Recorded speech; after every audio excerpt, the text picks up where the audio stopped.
வணக்கம். முருங்கைக்காய் சாம்பாருக்கு தேவையான பொருட்கள் என்னென்னு பார்ப்போம். முருங்கைக்காய் சாம்பாருக்கும் தேவையான பொருட்கள்: தேங்காய் எண்ணெய் தாளிக்க, கடுகு, பெருங்காயத்தூள், துவரம்பருப்பு 3/4 கப்பு, உப்பு தேவையான அளவு, புளி எலுமிச்சம்பழ அளவு, கருவேப்பிலை, வரமிளகாய் தாளிக்க. இதுதான் தேவையான பொருட்கள். முருங்கைக்காய் பறிச்சுட்டு வர்றாங்க, வந்தோன்னே அதை தனியாக காமிக்கிறேன் நான் உங்களுக்கு.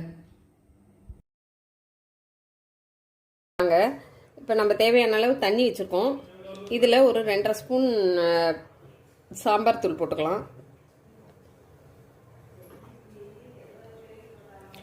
மஞ்சத்தூள் தேவையான அளவு, பெருங்காயத்தூள் கொஞ்சம். இது நல்லா கொதிக்கட்டும். கொதிச்சோன்னா நம்ம முருங்கைக்காய் போட்டுக்கலாம்.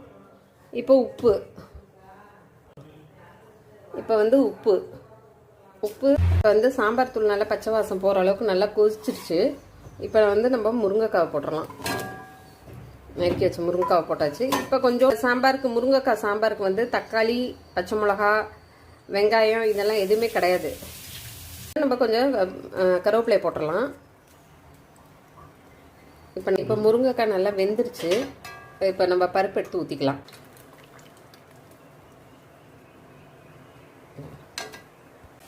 இப்போ புளி கரைச்சிருக்கோம், அதை ஊற்றிடலாம். இந்த சாம்பார் எப்படின்னா இதே மாதிரி. இப்போ முருங்கைக்காய் சாம்பார் நல்லா கொதிச்சிருச்சு, நல்லா வாசமாக இருக்குது. இப்போ பார்த்திங்கன்னா நம்ம தாளித்து கொட்டிடலாம்.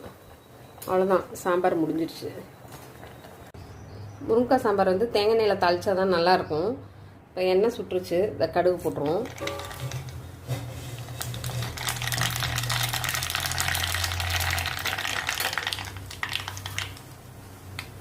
வரமிளகா, கருவேப்பிலை,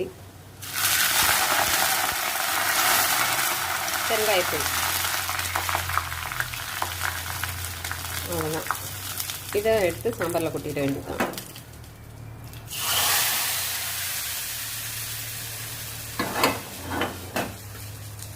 முருங்கைக்காய் சாம்பார் ரெடி. இந்த முருங்கைக்காய் சாம்பாரோட ஃபுல் வீடியோ நீங்கள் பார்க்கணுன்னா அதோட லிங்க்கு நான் ஃபஸ்ட் கமெண்ட்டில் கொடுக்குறேன், அதில் போய் பாருங்கள்.